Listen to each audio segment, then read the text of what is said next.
example ko sa'yo, magbubuk ang isang pasahero sa Grab. Sasabihin, we'll be there in 20 minutes. Okay? Pagdating ng 20 minutes, papa-extend ng another 10 minutes. Na-extend. So, naging 30 minutes na. And then all of a sudden, ika-cancel. Ba't ganon? Maraming beses nangyari yan. So many complaints.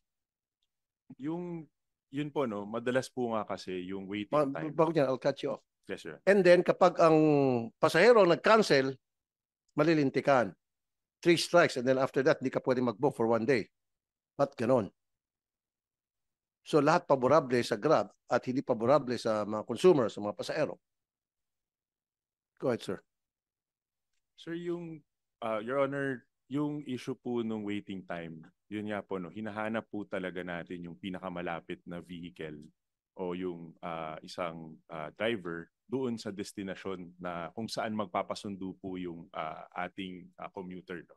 Kasi nga po, halimbawa, ang pagkakaiba sa public transport system talaga na regular ay pupunta tayo sa mga stasyon or minsan yung iba po magta-tricycle papunta sa sakayan. Dito po kasi dahil point to point po, sinusundo po siya door to door. Nagkakaroon po talaga, sir, ng waiting time. I know. Yes, sir. There's no problem with waiting time. Everybody knows that. Okay? We don't have any problem with that. The problem is kapag kinancel yung booking. Sabi ko nga sa'yo, mag-antay na yung pasahero ng ilang minuto and then i-extend pa ng ilang minuto. And then later on, ika-cancel. Ilang beses na nangyari yan. In fact, may mga staff ako, ganun yung reklamo. Meron ako mga pupunta sa aking programa sa radyo na ganun reklamo. Cancel left and right kayo. Ba't yung pa pinag-antay? Ba't yung pa pinag-extend yung antay? And then all of a sudden, ipapakancel rin lang. Paumanhin na ho dun sa mga nagka-cancel po na drivers. No? Pag ganito po yung kaso, at syempre po pag nare-report or na-evaluate po siya, nabababaan po yung kanyang stars. For example, dito po nagkakaroon ng kaukulang investigasyon o tinitignan po yung bawat sitwasyon at titignan yung reasons for cancellation. Minsan po, iba-iba po siya eh. But ang importante po ay inire-report din po sa platform para ma-actionan po namin agad. Kapag nakita po na walang substantial reason to cancel mula po sa driver, kami rin po ay nagno-notify at tinatawagan po natin ang ating mga drivers para po masabihan din sila na ang polisiya ay as much as possible, hindi po i-cancela. Okay. Before we go on, sir, sabi ko nga kanina and I would like to repeat it again, wala tayong problema doon sa pag-waiting time, ano? Sabi mo, binibigyan ng stars kapag na-cancel. Yung problema kasi natin, yung pinag-antay mo na itong pasahero and then later on, ika-cancel mo rin lang. So sabi mo, binibigyan ng stars itong mga nagka-cancel ng driver left and right. And then pag sinumbong sa inyo, etc. But it continues on and on and on. It keeps on going. So how do you monitor that? Paano mo ninyo masiguro na hindi na magkakaroon ng ganong klaseng serbisyo kayo sa mga suki? Salamat po, Senator. No? Dito po, so yung stars po, binibigay siya kapag post-trip. So halimbawa po, may napansin tayo na hindi kaaya-aya, serbisyo, medyo madumi po yung vehicle, doon po na-evaluate yung stars. Kapag cancellation po ang issue, magkakaroon po kapag nireport siya ng isang parang trip ticket or doon po ina-assess no, sa series or case number at tinitignan po yung sitwasyon. Ngayon po, over the past years, maganda po yung pag-aaral na nakuha natin tungkol sa cancellation. At marami po siyang reasons. But nakikita ano din, po yung mga reasons na sabi niyo? minsan po yun, masyado pong malayo. Minsan Then po, kung masyadong malayo, di huwag tanggapin. yun nga. Hindi, you're listening but you're not hearing me. Yes, Tinanggap, pinag-antay. Sabi ko kanina sa example ko, 20 minutes nag-antay and then pagdating 20 minutes, extend another 10 minutes nandoon na. Nag-antay ng 30 minutes and then bago dumating 30 minutes, nag-antay ng 20 minutes, sa ika-cancel. Pero pag pasahero mag-cancel, may 50 pesos na fine. Pag kayo nag-cancel, wala. Star lang pinagsasabi mo. O ba't ganon? Senator, yung... No, sagutin mo. Yes, sir. Pag kayo nag-cancel, star-star sabi mo, cancel suspension, pag 3 times in a row. O ba't gano'n? Lahat puro paborable sa inyo. Paano yung mga consumer ninyo? Pasensya na po dun sa sitwasyon na yun. Pero pag ganun po, yung kabaliktaran naman po ay may kaukulan rin na penalties na nakukuha po ang driver sa paggamit po ng platform ng Grab. So kung napapansin na po na halimbawa cancel po siya ng cancel, sa bahagi rin po ng ating driver, nagkakaroon po ng evaluation kung kailangan pong suspindihin naman ang kanyang account. So dapat, alisin mo na yung pagmumulta ng 50 pesos. Kung may karapatan ang driver mag-cancel, dapat may karapatan din yung consumer mag-cancel. It should go both ways. Hindi one way lamang na kayo lang pwede magpa-cancel at hayahay yung kayong Grab at kita kayo ng kita. Taga kayo ng taga. Samantalang pag yung pasahero, mumultahan ng 50 pesos. Yes, Your Honor. Ito pong... Pag-aralan niyo po yan. Salamat po, Your Honor. Pag-aralan niyo mabuti yan. It's not fair. Yung cancellation fee po, Mr. Senator, ito po ay alinsunod lang din po sa regulasyon na nakalagay po sa LTFRB. Na maaari pong... Mag-charge ng 50 pesos? Kapag may cancellation fee po kasi tayong tinatawag. Nasaan LTFRB dito? Mr. Chair, may I be recognized? Okay, Attorney Chofilaguadis, I'd like to LTFRB. make a correction. If and when a passenger gets cancelled and a appropriate complaint or we were notified, the sanction there is on the first offense is a penalty of 5,000 pesos. The violation is refusal to convey. Dahil tinanggap mo yung pasahero and then ayaw mo siyang dalhin sa kanyang destinasyon, if a complaint is filed, and we have cases of this, we sanction the driver with a 5,000 pesos penalty. Meron po bang na-sanction? Meron na po kaming mga na-sanction. Bagamat kokonti lang po dahil kokonti nagpapaabot sa LTFRB. We have to be informed first. Pag na-inform naman kami, may sanction po kaagad yun after a show cause.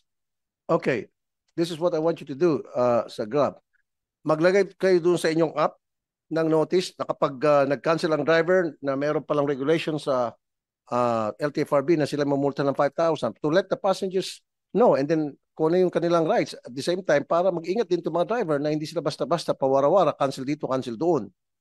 At their convenience, puro at their convenience, hindi conveniente ng pasahero. Eh di wag na kayo mag-Grab kung ang gusto niya hayahay, kung gusto niya magpahanap-hanap lang ng pasahero na gusto niyo.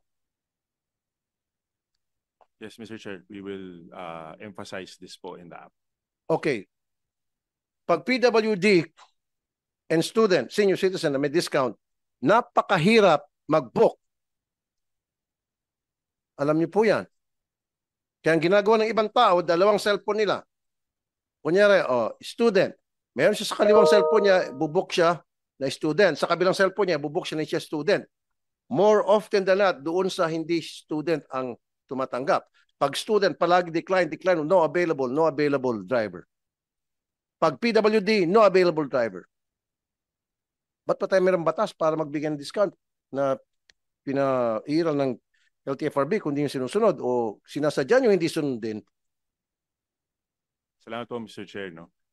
Hindi po nakikita ito agad-agad ng driver kapag meron pong discount. No?